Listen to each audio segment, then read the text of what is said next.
आप सबको मेरा नमस्कार। और अमेरिका में वारंट जारी होने के बाद अडानी जी का दुनिया में डंका बज रहा है। और किस तरह से डंका बज रहा है पहले उसकी बात कर लेते हैं, फिर जो कुछ आज शगुफे छोड़े गए हैं उस पर प्रकाश डाला जाएगा। फ्रांस की बड़ी कंपनी है टोटल एनर्जी, दुनिया की 7 बड़ी एनर्जी कंपनीज में से एक है। अडानी ग्रीन एनर्जी में 20% की हिस्सेदार है। उन्होंने निर्णय लिया है कि अब भविष्य में अडानी ग्रुप में कोई भी निवेश नहीं होगा। यह निर्णय भ्रष्टाचार, घूसखोरी, जालसाजी के जो आरोप लगे हैं अमेरिका में, उसके चलते किया गया है। यह उनकी प्रेस रिलीज में है कि हमारी जीरो टॉलरेंस है भ्रष्टाचार को लेकर। तो टोटल एनर्जी ने आगे आइंदा निवेश ना करने की ठानी है। यह फ्रांस से कहानी आ रही है। एक अमेरिकी एजेंसी है जो अब रिव्यू कर रही है कि श्रीलंका का जो बंदरगाह, जो पोर्ट अडानी को मिला था, उसके लिए फाइनेंस रिलीज किया जाए या ना किया जाए। करीब $553 मिलियन का करार है, वो किया जाए या ना किया जाए। अमेरिकन एजेंसी ये रिव्यू कर रही है। श्रीलंका खुद अडानी पावर डील का रिव्यू कर रहा है और अलर्ट पर है। इजराइल में हाइफा पोर्ट जो मोदी जी के जाने के बाद मिला था, जैसे श्रीलंका की डील भी मोदी जी के कहने से मिली थी। और मैं नहीं कह रही हूं, वहां के पूर्व राष्ट्रपति ने कहा है। इजराइल मोदी जी जब गए थे, वहां से लौटे तो हाइफा का जो एयरपोर्ट, हाइफा के पोर्ट का करार मिला था, वहां पर श्रमिक जबरदस्त विरोध में उतरे हुए हैं अडानी के खिलाफ। कीनिया के राष्ट्रपति ने तो सदन में बताया कि एयरपोर्ट की और पावर की डील को हम रद्द करते हैं, और हम सबका सिर शर्म से झुका। जिस तरह का जश्न कीनिया ने मनाया अडानी की डील रद्द होने का, एक हिंदुस्तानी कंपनी ने इस तरह हमारा सिर शर्मसार किया। कीनिया में भी मोदी जी की कृपा से ही कॉन्ट्रैक्ट मिला था, यह बात वहां के पूर्व राष्ट्रपति ने बताई थी। बांग्लादेश की कोर्ट ने अडानी पावर डील के जांच के आदेश दिए हैं। ऑस्ट्रेलिया में पहले ही अडानी के खिलाफ जबरदस्त घोर विरोध और प्रदर्शन चल रहा है। स्विट्जरलैंड ने अडानी से रिलेटेड, उनसे संलग्न करीब 2617 करोड़ रुपए फ्रीज कर दिए हैं जालसाजी और हेराफेरी के आरोपों के बीच में। अमेरिका में तो डंका ऐसा बज रहा है कि वारंट इशू हुए हैं। तो हर ओर अडानी घिर रहे हैं, सिवाय हिंदुस्तान के। हिंदुस्तान में वो सेफ रहेंगे क्योंकि यहां पर नरेंद्र मोदी जी के रहते हुए उनका कोई बाल से बाका नहीं कर सकता है। यहां असलियत यह है कि एजेंसियां मूक दर्शक बनी रहेंगी, वरना इतने संगीन, इतने गंभीर आरोप लगने के बाद आज तक, अभी तक उनकी गिरफ्तारी हो जानी चाहिए थी। अब आगे सुनिए आज क्या हुआ। आज रेटिंग्स एजेंसीज हैं, जो कंपनियां स्टॉक मार्केट पे लिस्टेड रहती हैं, रेटिंग्स एजेंसीज उस पर अपना आउटलुक, अपनी रेटिंग देती हैं। तो उन्होंने अडानी ग्रुप की तमाम कंपनियों को, मूडीज और फिच, 2 बड़ी रेटिंग्स एजेंसी हैं, उन्होंने अडानी की तमाम कंपनियों को डाउनग्रेड कर दिया, आउटलुक नेगेटिव कर दिया। और उन्होंने कहा कि जिस तरह के आरोप लगे हैं, आने वाले दिनों में अपग्रेड की तो कोई संभावना नहीं है, डाउनग्रेड जरूर हो सकता है। यह रेटिंग्स एजेंसी की बात है। तो इधर से उधर से हर तरह से शेयर प्राइस आप भले बचाते रहिए, लेकिन शेयर मार्केट के जो बड़ी रेटिंग्स एजेंसीज है वो आपको डाउनग्रेड करके आपके ऊपर नेगेटिव आउटलुक बोल रही है। तो आज सुबह सुबह बौखलाए अडानी के तंत्र ने एक शगुफा छोड़ा। और ये कुछ नहीं है, ये गंभीर आरोपों के बीच बचने का प्रयास है, उनकी बौखलाहट है।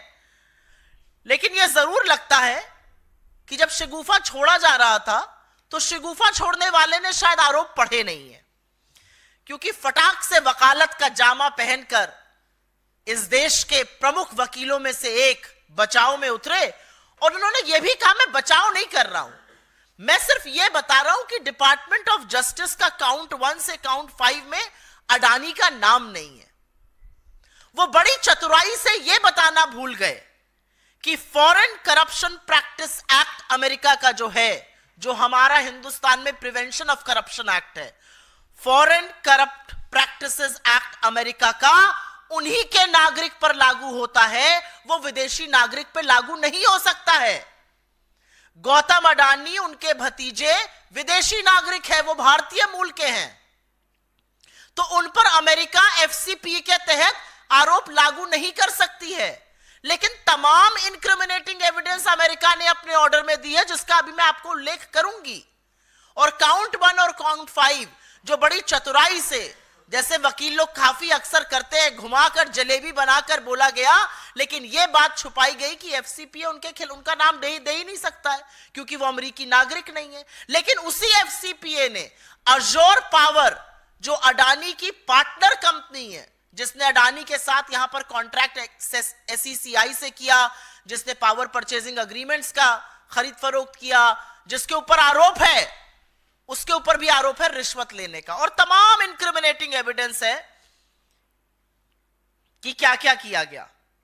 और अब मैं आपको बता देती हूं ऑर्डर का पैरा 47, जो साफ तौर पे कहता है गौतम अडानी, सागर अडानी और अन्य लोगों ने भारत में रिश्वत देने, रिश्वत की पेशकश करने, रिश्वत का वादा करने की एक योजना तैयार की और इस घूस के बदले सरकारों से बिजली कंपनियों को केंद्रीय PSU solar energy corporation of India के साथ बिजली करार साइन करने के लिए बाध्य किया जाएगा। यह ऑर्डर से कोट कर रही हूं मैं, पैरा नंबर 47। तो जो आज शगुफा सवेरे छोड़ा गया था, नाम नहीं है, वो लोग चतुराई नहीं, पाप कर रहे झूठ बोलकर। इसी ऑर्डर में यह भी कहा गया, और यह पैरा नंबर 49 से मैं पढ़ रही हूं, कि अडानी और उनके लोगों ने राज्य की बिजली वितरण कंपनियों द्वारा पीएसएस को लागू करने के लिए, पावर सप्लाई एग्रीमेंट्स को लागू करने के लिए भारत सरकार के अधिकारियों को करीब करीब 2300 करोड़ की घूस दी, घूस देने की पेशकश की और घूस देने का वादा किया।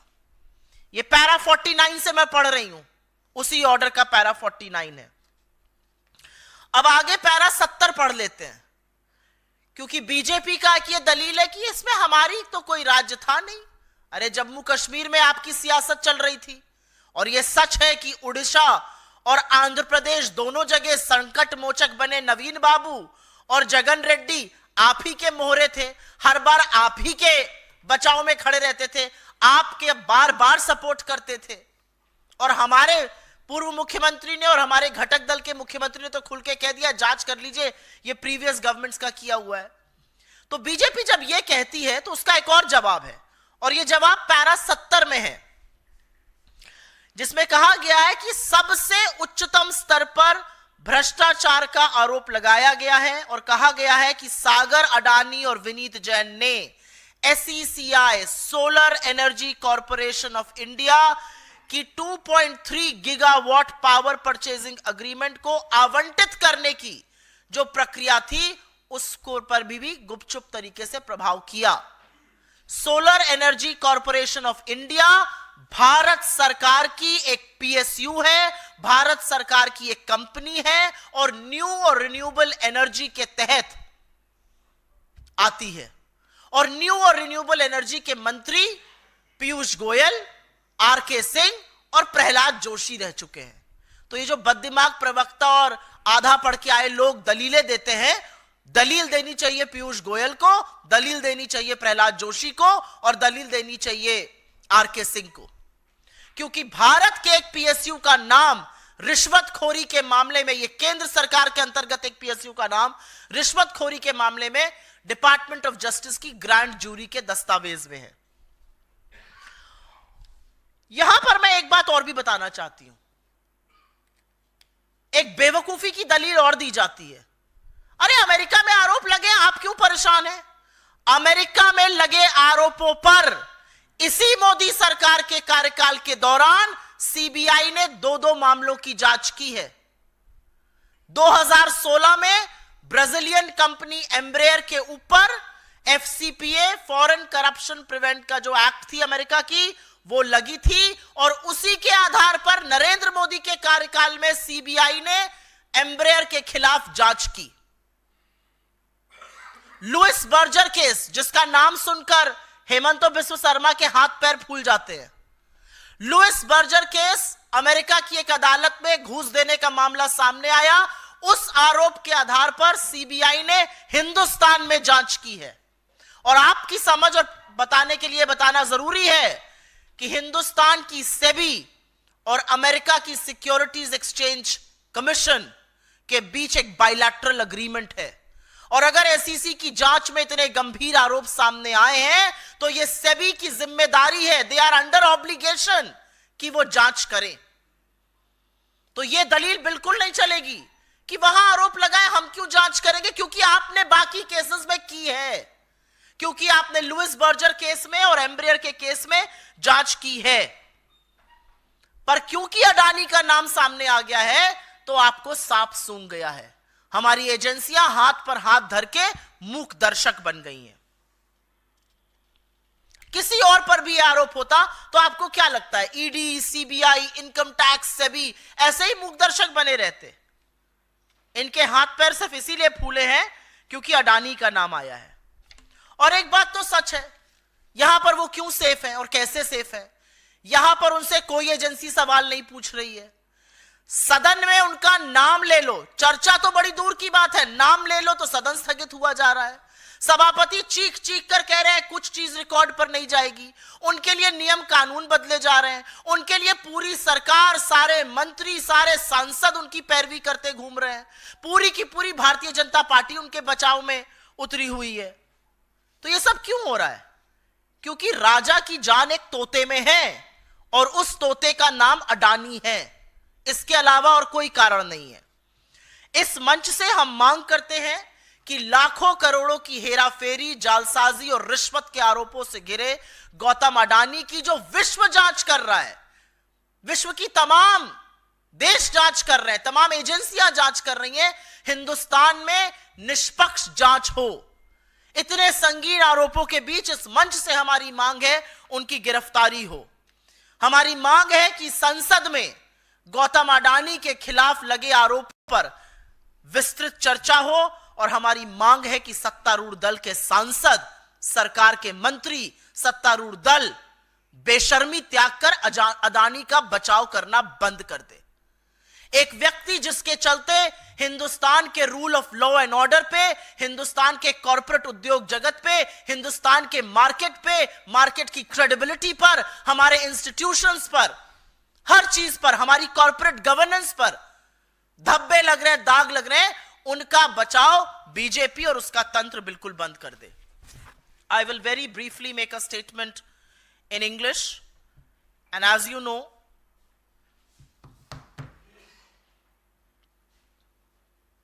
Mr. Adani has been investigated by various countries across the globe ever since those warrants have been issued by the United States.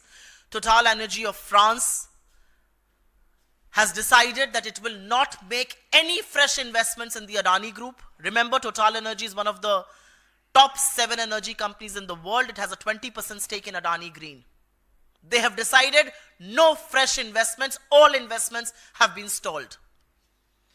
We all know that the American agency is now reviewing whether the funding should be allowed or should not be allowed for the Sri Lankan port that has been given to Adani.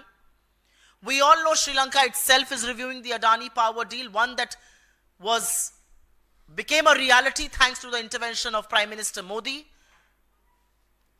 Israel, the Haifa port is facing huge challenges with labor unrest. The Kenyan government has already cancelled a port, an airport and a power deal. Bangladesh court has ordered a probe into the Adani power deal.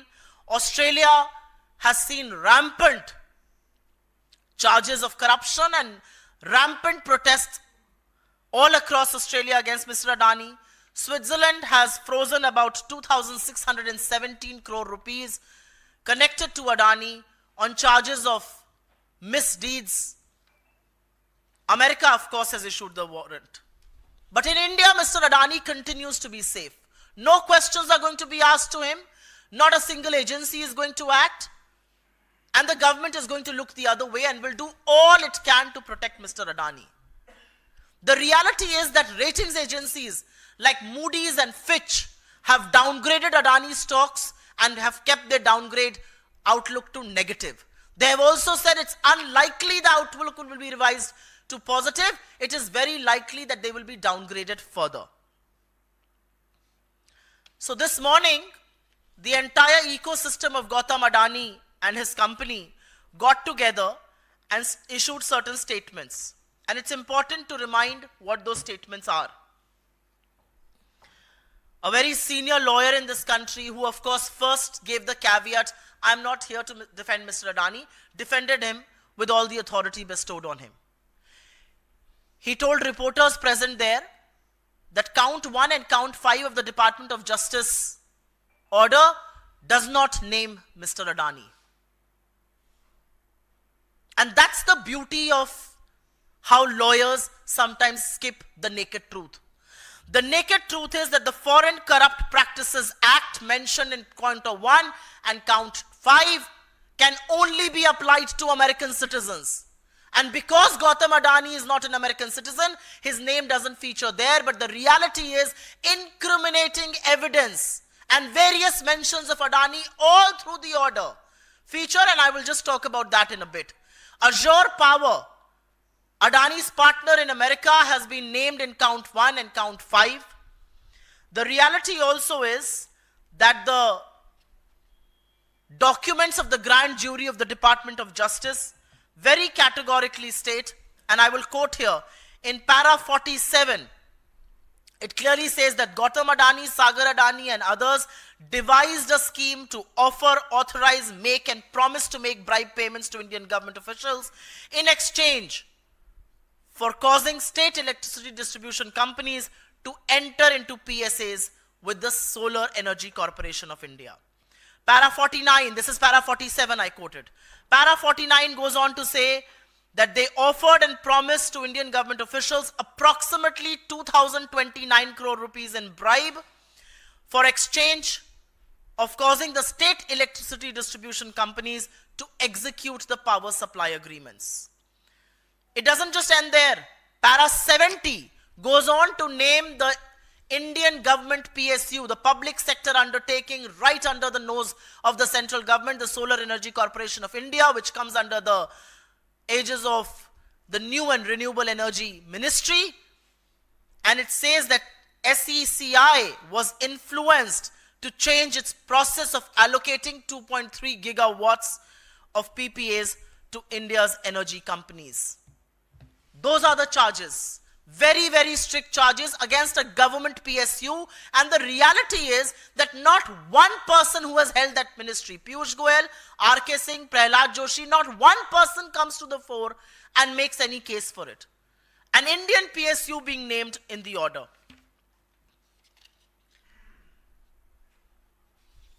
One of the arguments that the BJP gives very often is that these charges are being made in the US. Why do we investigate? Well, this very BJP government, headed by Narendra Modi, got the CBI to investigate Embraer, which was facing similar charges in the United States in the Department of Justice, got them to investigate the Louis Berger bribery scandal, which again was being probed in the United States, and certain things were revealed in one of the courts of New Jersey. Why did that happen then? Why does one turn a blind eye to Mr. Adani but not to Embraer and to Louis Berger? And who is protecting Adani? And why is he being protected? The reality is that ED, CBI, SEBI, and SEBI is actually under clause. SEBI has a bilateral agreement with the Security and Exchange Commission of the United States. It should ideally be probing and being launching a proactive investigation of its own. But SEBI, ED, CBI, Income Tax, Department of Revenue Intelligence, who is stalling a probe against Gautam Adani?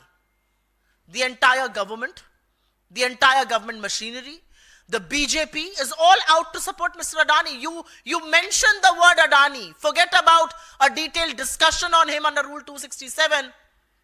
You mentioned the word Adani. And the government is too willing to adjourn both houses of parliament. Why is that so? Why is that being done? The reality is that from this platform, we ask for 4 things. Mr. Gautam Adani is saddled with charges of corruption, bribery, and misdoings. Anybody else who would have faced those charges would have been probed by the agencies and arrested. Gautam Adani needs to be taken into custody immediately. There needs to be a detailed discussion on the charges he's facing in India's parliament, in the seat of policy making.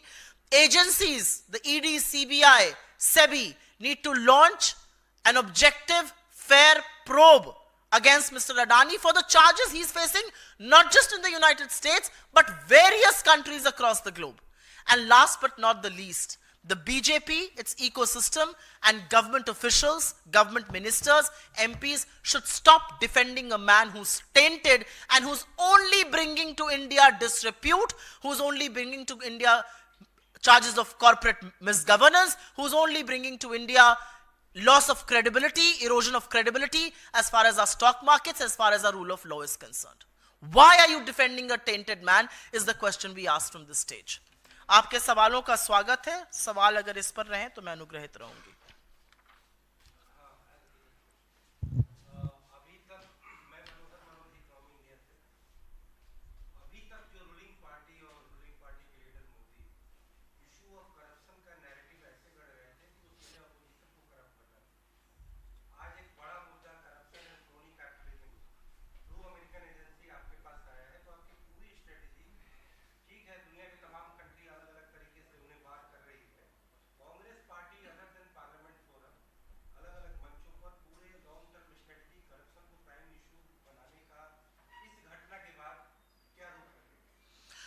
मुझे लगता है हम अडानी का मुद्दा आज से नहीं उठा रहे हैं. हम अडानी का मुद्दा उस दिन से उठा रहे हैं जिस दिन से उनके खिलाफ स्टॉक मैनिपुलेशन का, ओवर इनवॉइसिंग का, राउंड ट्रिपिंग का, शेल कंपनीज के बड़े गंभीर चार्जेस लगे थे. ये पहली बार मैं प्रेस कॉन्फ्रेंस नहीं कर रही हूं. मेरे सहयोगियों ने, मेरे नेता ने, मेरे अध्यक्ष ने लगातार प्रेस कॉन्फ्रेंसेस करी है, लगातार चुनावी मंचों से इस मुद्दे को उठाया है और हम लगातार अडानी से स्पष्टीकरण मांग रहे हैं और देश की सरकार से यह आशा कर रहे हैं और उनसे कह रहे हैं कि अडानी की जांच कीजिए. इसके चलते हिंदुस्तान की बहुत बेइज्जती हो रही है, हमारी साख गिर रही है. ये पहली बार नहीं है. हमारे लोगों ने अपनी सारी राजधानियों में प्रेस कॉन्फ्रेंस करी है, हमने सदन में यह मुद्दा उठाया है और मेरे नेता राहुल गांधी ने जब अडानी और मोदी की बखिया उधेड़ी थी तो उनकी सदस्यता तक लेने का कुत्सित प्रयास भारतीय जनता पार्टी ने किया था. तो हम अडानी का मुद्दा अभी से नहीं उठा रहे हैं.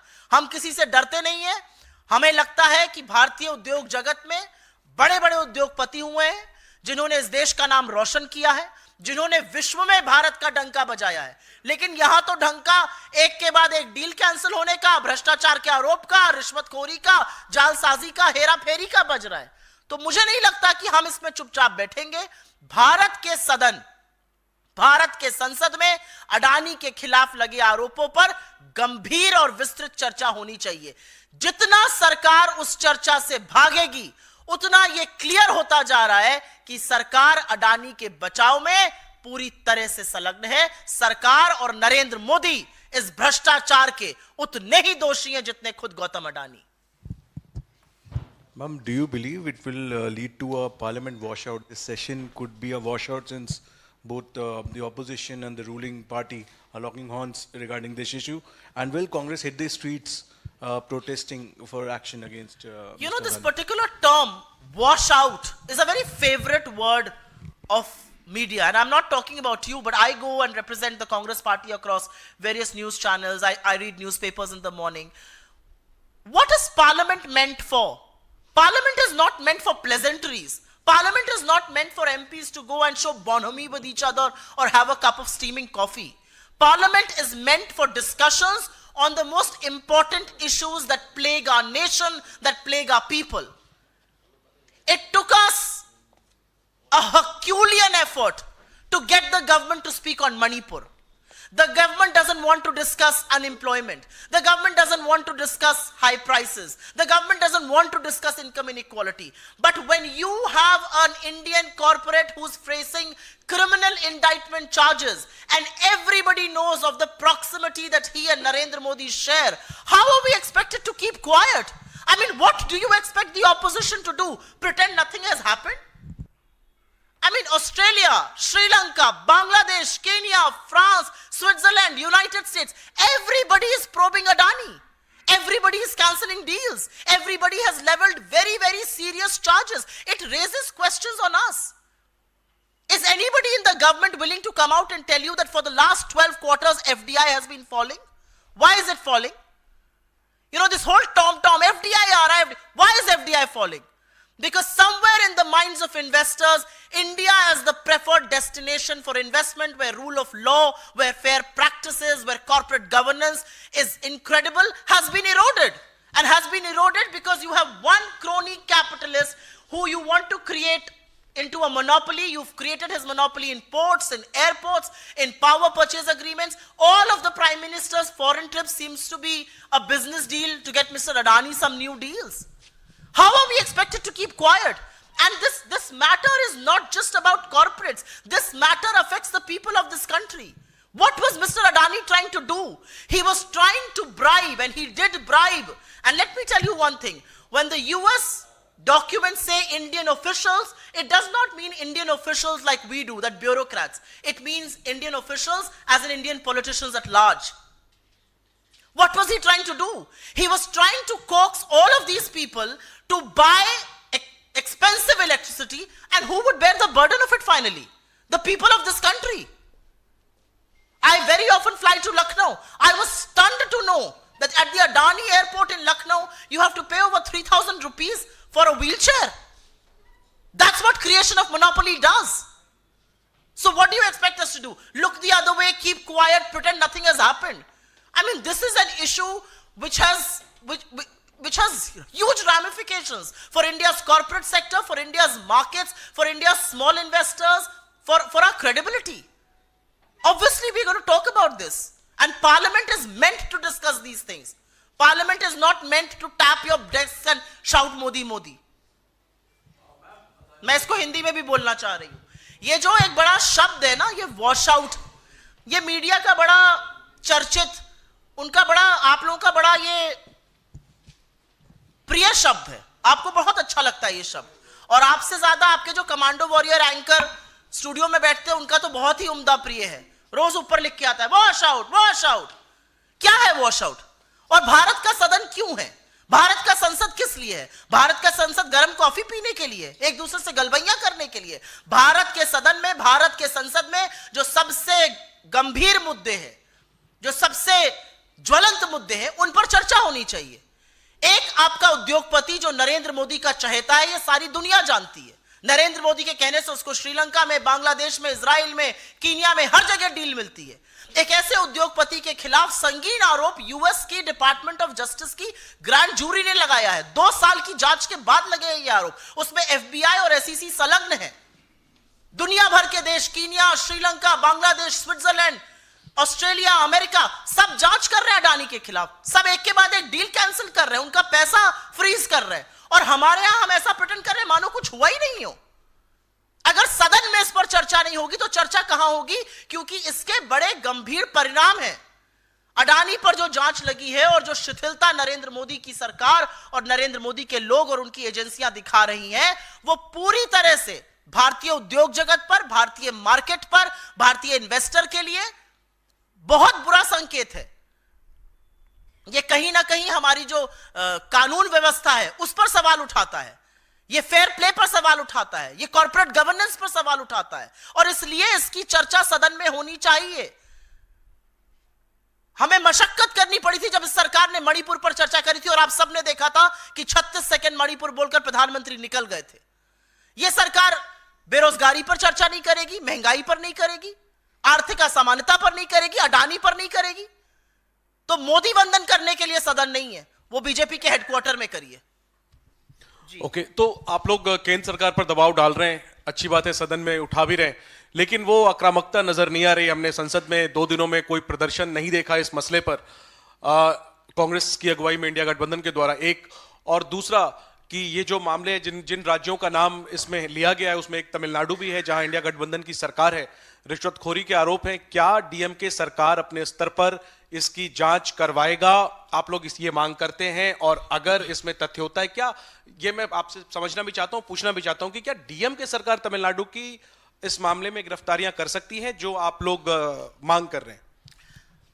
सर्वप्रथम तो चित भी मेरी और पट भी मेरी नहीं चलेगी।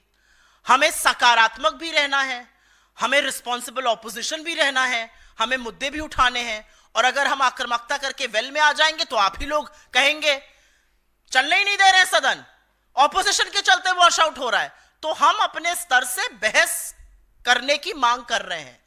रूल 267 के अंतर्गत हमारे अध्यक्ष ने नोटिस दिया है, तमाम नोटिस लोकसभा में, हमें बहस करनी है। अब उसमें आपको आक्रामकता दिखे ना या दिखे, बहस तो अडानी पर करनी पड़ेगी इस सरकार को, पहली बात। दूसरी बात, आपने तमिलनाडु की सरकार का नाम लिया, मैं तमिलनाडु नहीं, मैं छत्तीसगढ़ की भी बात कर देती हूं। तमिलनाडु के मुख्यमंत्री ने अगले दिन आके कहा था ये जो डील थी ये AIADMK की सरकार ने करी थी, इस पर कोई भी जांच करनी हो कर लीजिए। हमारे छत्तीसगढ़ के पूर्व मुख्यमंत्री ने भी यही बात कही है।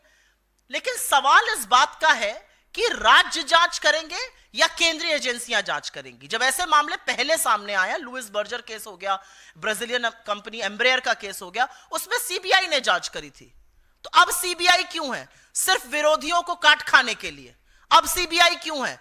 फलाना नेता है उसको जेल में डालो, CBI भेजो। अब CBI कोई जांच करने के लिए नहीं है। तो ये जो फ्रंटल बनाने का काम हुआ है उस पर भी हम सवाल उठा रहे हैं।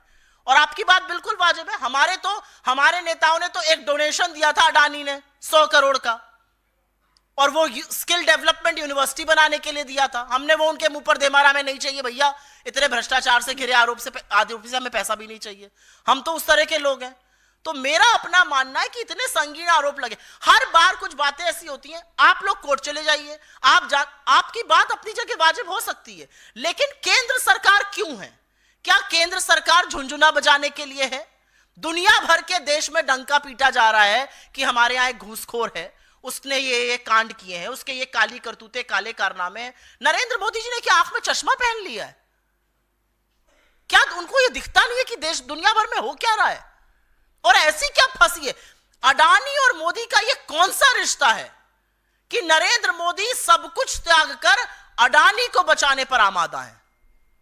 ये रिश्ता क्या कहलाता है? ये तो हम लगातार पूछ रहे हैं।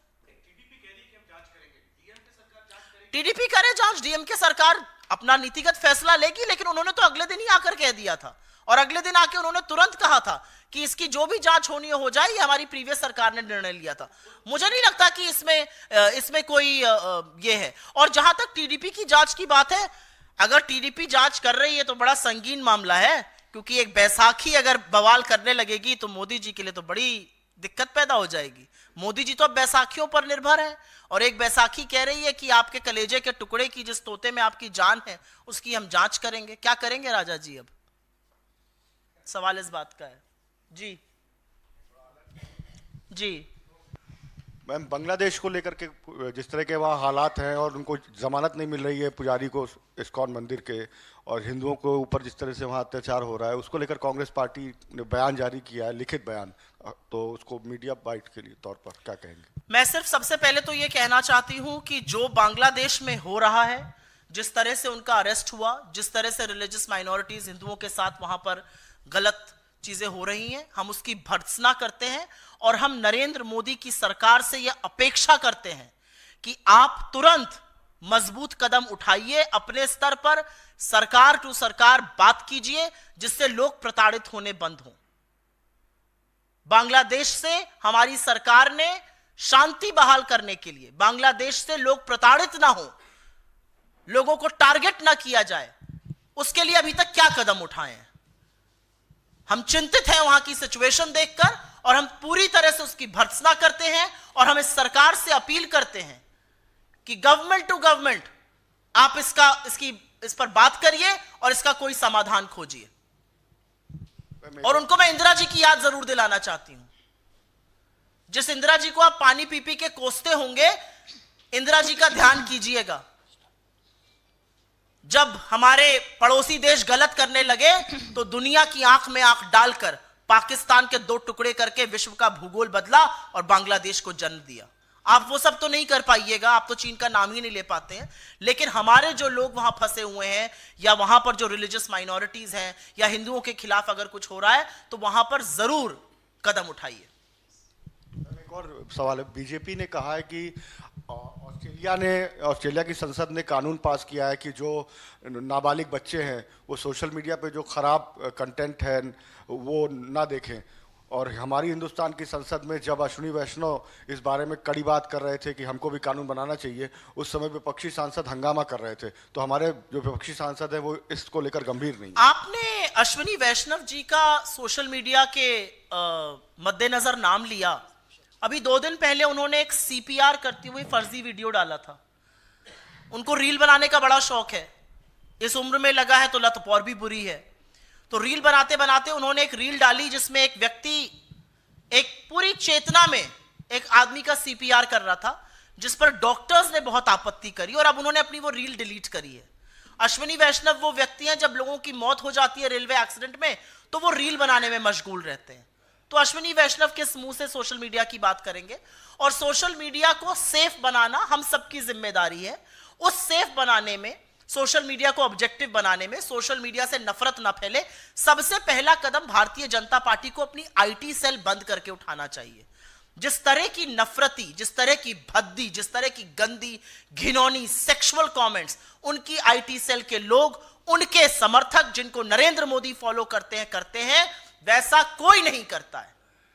जिस तरह के वीडियो झारखंड में एक समुदाय के खिलाफ बीजेपी के ऑफिशियल हैंडल से डले, हाथ जोड़ के इस देश से माफी मांगनी चाहिए। सोच लीजिए इतना खराब था वो कि इलेक्शन कमीशन तक को वो डिलीट करने के आदेश देने पड़े। इनके लोग खुले आम महिलाओं के खिलाफ सेक्सुअल अब्यूज की बात करते हैं। इनके लोग लगातार गाली गलौज और गंदी घिनौनी बातें करते हैं। तथ्यों से, आंकड़ों से कोई लेना देना नहीं है। अगर सुरक्षित बनाना है तो बीजेपी की IT सेल को तुरंत बंद करना होगा। My self Singh Sangeeta from 10 news. Ma'am, आज के तारीख में अगर देखने जाए तो अदानी ग्रुप के शेयर्स एक बार वापस से बढ़ रहे हैं, तो इस पर आप क्या कहना चाहेंगे? आप शेयर मार्केट में इन्वेस्टेड हैं? जी। शेयर मार्केट में उतार और चढ़ाव डोमेस्टिक छोटे निवेशक के लिए बड़ी अलग तरीके से होता है, और जो बड़े बड़े कॉर्पोरेट होते हैं उनके लिए बहुत अलग तरीके से होता है। मैं शेयर मार्केट पे सवाल नहीं उठाना चाहती हूं, लेकिन डूबते हुए और लोअर सर्किट, अगर आप समझती हैं लोअर सर्किट हिट ना हो तो शेयर को कैसे बचाया जाता है, इसके बड़े हथकंडे होते हैं। उसको बचाने में LIC और IL&FS और हर तरह की सरकारी एजेंसी जुट जाती है और शेयर खरीदना शुरू करती है। कई बार प्रमोटर्स शेयर खरीदते हैं जिससे कि शेयर का लेवल संभला रहे। तो share movement is not a function of the fact कि अडानी ग्रुप पर क्या आरोप लगे हैं। मूडीज और फिच ने अडानी को डाउनग्रेड किया है, यह बड़ी बात है। आउटलुक नेगेटिव देकर यह कहा है आगे और डाउनग्रेड होगा, अपग्रेड के तो सोचिए भी मत, यह बड़ी बात है। बड़े बड़े जो कॉर्पोरेट्स होते हैं उनको शेयर संभालने का तरीका थोड़ा अलग होता है, वो ऑफ द रिकॉर्ड आपसे चर्चा कर लूंगी। धन्यवाद बहुत बहुत आप सबका।